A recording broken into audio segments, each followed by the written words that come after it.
Yo, guys, I hope you're well. So, the government may have released 1,700 low category prisoners back into the community earlier this week to make room for the rioters. But has this early prisoner release scheme truly been thought through in terms of the prisoners, the victims of the prisoners, the probation service, the general public, and the prison system itself? Guys, here are a few clips you may find interesting. Look, if I have to be honest with you, whoever thought of this idea, they must be totally out of their mind. Because if you release people in waves, you get crime in waves. So that's an interesting aspect, isn't it, people? If you release people in waves, you get crime in waves. The party started early outside Wandsworth Prison in South West London this morning. Look at that, guys. So you can't blame the prisoners themselves, but it's champagne. It's a champagne moment, isn't it, people? It's champagne Charlie time, people. These guys are in their element and they've been released early from prison. So this is what has to be expected, isn't it? Perhaps not the pictures the Prime Minister had hoped for to illustrate such a controversial decision. A controversial decision, people. And I'm certain that Keir Starmer will be looking at that, knowing that there's a lot of people in the public, the general public, who will not be impressed at all. This is only for the government's benefit. We're all being released. Most of us will be back within 28 days. Yeah. So that gentleman's correct. So he's one of the guys who's been early released. And he said that all of this is just for the benefit of the government, because he thinks that a lot of them, or some of them, will be back within 28 days, back on the cycle of being in the prison system. So it looks like, as I said before, has this truly been thought through? I know the government are going to say they needed to make way for the rioters, but guys, every action has an equal and opposite reaction.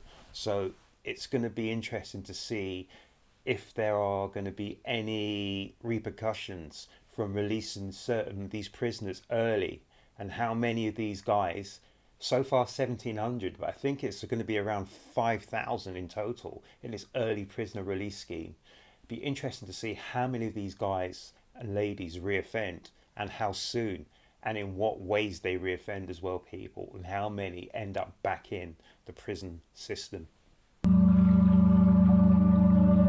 Earlier today, we've seen somewhere around 50 inmates released as part of the new Labour government's plan to free up prison space. Now, these prisoners will have served just about 40% of their sentences, and they're being let back out onto the streets. Now, speaking to some of the prisoners as they've come out this morning, I mean, most of them agree, they're on the same page as Keir Starmer. But surprisingly, they don't think the plans are a good idea.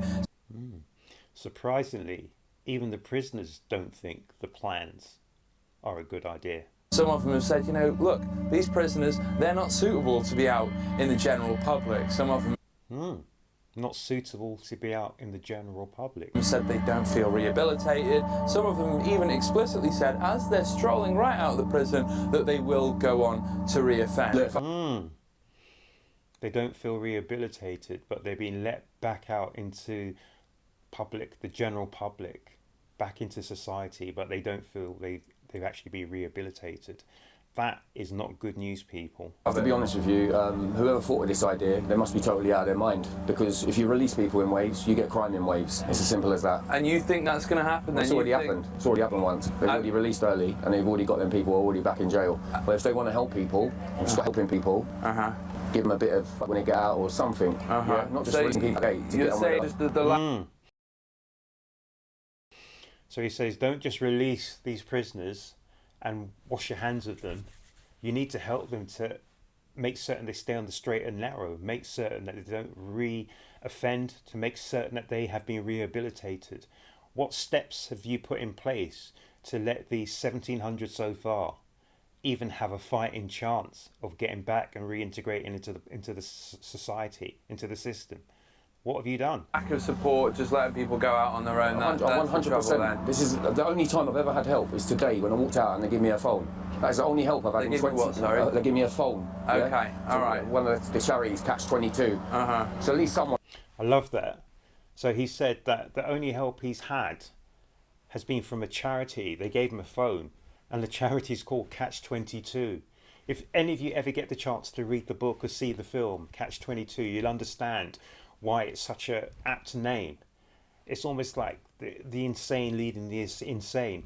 They think they can do the same thing again and again and again, and it will have a different outcome. If you are releasing people who are offenders, admittedly they're saying that they're low-level offenders, but back into society without doing anything, making any steps to reintegrate them and rehabilitate them back into society, how do you expect there to be a different outcome of letting these 1,700 and soon to be 5,000 prisoners back into society without even giving them a fighting chance? Where's the construct? Where's the structure to get these people to assimilate back into society? No wonder it's called a catch-22 situation. I'm trying to do something, you know. Do you think this scheme that they've done to release people, do you think that's going to work? Do you think that's going to free up space inside the prisons? No, because all they're going to do is put all the people from the riots in. It's going to be filled up again, and no one's getting any rehabilitation. So it's not actually going to bring any of the sort of prison population down, or free up space, sorry. They're just going to empty it out and then fill it up with new people. Really? And then they've got the backlog from COVID. So they've been, and plus most people reoffend. So the gentleman said not only will a lot of people reoffend, but there's an even bigger backlog from the COVID period that needs to be taken into account as well. My goodness, we are in an absolute mess.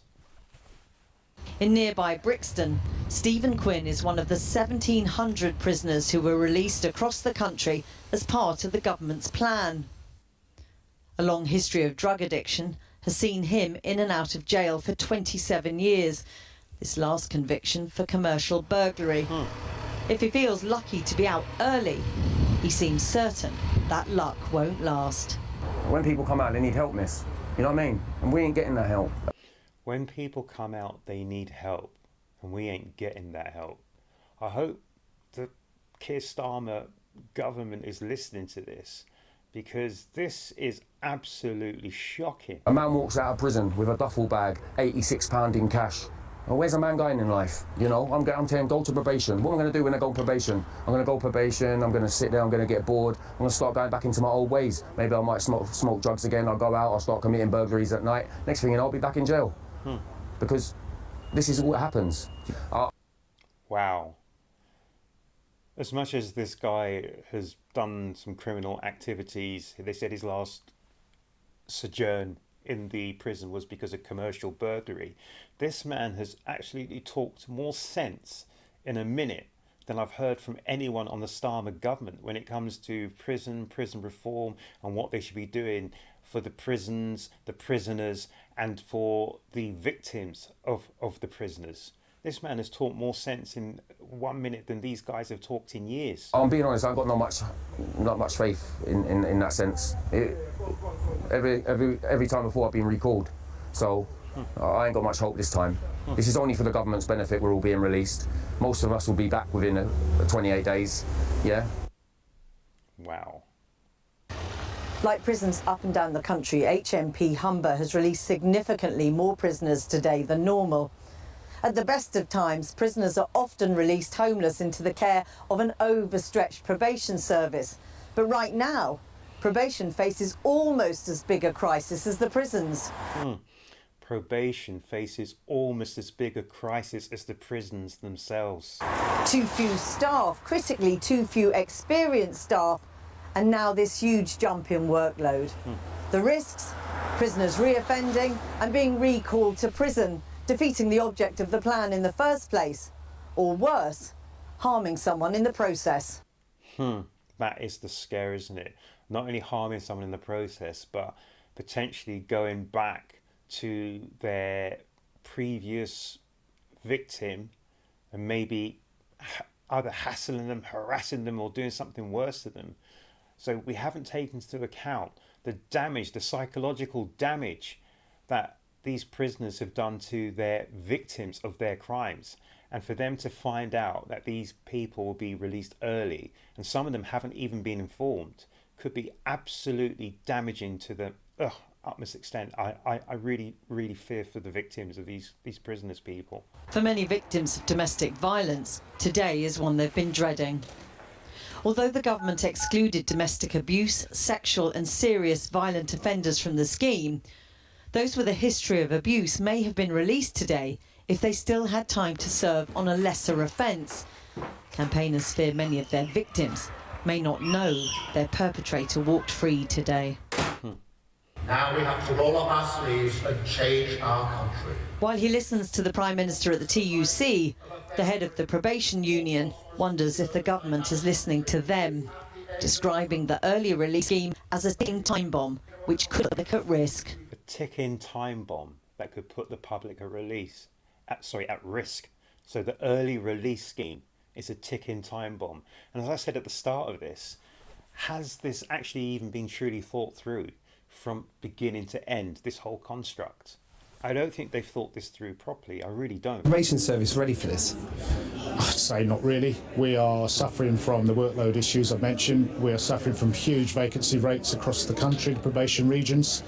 And we have a mixture of highly experienced staff, many of whom deciding that enough is enough and are taking retirement, and obviously new trainees who we welcome, but are taking one look at the chaos and thinking this is not for me. Look, if I'll be honest with you, whoever thought of this idea, they must be totally out of their mind, because if you release in waves, you get crime in waves. So that's how we ended here with this gentleman who's just been released from prison. He says they must be out of their minds. If you release people in waves, you'll get crime in waves. Guys, the last thing I want to say on this is that the message that comes across to me and the message that is being conveyed by this government is that crime truly does pay if you know which crimes to do. So if you're a rioter or you've said something on social media, you've got no chance. But if you are any other sort of criminal, so long as you haven't murdered someone or something of the highest category, you'll probably never see a day in jail. But if you're a rioter or if you are someone who posts something on the internet, which is subjective anyway, so subjectively in someone's viewpoint, your post or your tweets or retweets could be deemed as offensive, you'll spend time in prison. But anyone else, any other crime, it looks like it's a get out of jail free card. You get off scot-free. That's what it seems to me, people, and that cannot be correct. Anyway, guys, let me know down here in the comments section what you think about that. That was a bit of an eye-opener for me as well, because I didn't really think that much about the probation service itself being absolutely under so much pressure. I was thinking about the victims of crime. I was thinking about the prisoners as well, coming out and to who knows what and to what knows who. But the probation service is creaking under the strain. The prison service is creaking under the strain. And we are all creaking under the strain. This really needs the real big rethink, and as quickly as possible. Anyway, guys, make certain you look after yourselves, you look after each other. And guys, please make certain you come back to the next Urban Bars reaction, guys.